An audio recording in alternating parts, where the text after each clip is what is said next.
Hello friend, তোমরা সবাই কেমন আছো? আশা করি ভালো আছো। আমি তো খুবই ভালো আছি। তো দেখো, রেডি হয়ে গিয়েছি, বিয়ে বাড়িতে যাব। আর মেহেন্দির অনুষ্ঠান, জলসইতে যাওয়ার অনুষ্ঠান সবই তো তোমাদের সাথে শেয়ার করলাম। আর বিয়েতে কি করব তা তোমাদের সাথে শেয়ার না করলে হয়?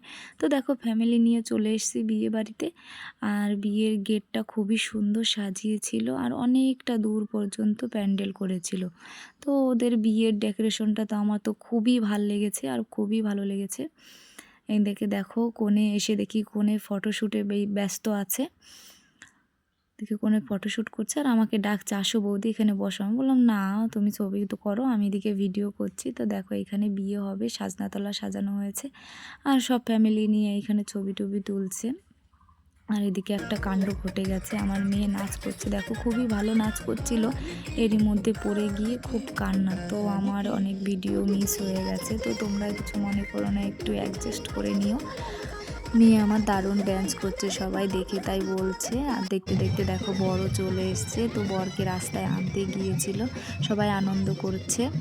এদিকে আমার মনটা তো খুবই খারাপ, মেয়ে পড়ে গিয়ে হাঁটু ছুলে নিয়েছে। তো তোমাদের দাদাভাই বললো চলো খাওয়া দাওয়া করে বাড়ি যাই। তো এদিকে খেতে বসে গেছি, তোমাদের দাদাভাই বলছে ভিডিও বন্ধ করো, তো মেয়েকে সামলাও। তো তোমাদের পুরো মেনুটা দেখাতে পাচ্ছি না আমি, তো তোমরা মেনু কার্ডটা দেখে নাও কি কি খাবার দিয়েছিল।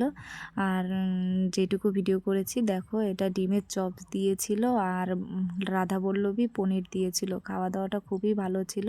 আর ভিডিওটা ভালো লাগলে একটু কমেন্টে জানিও। বাই বন্ধুরা।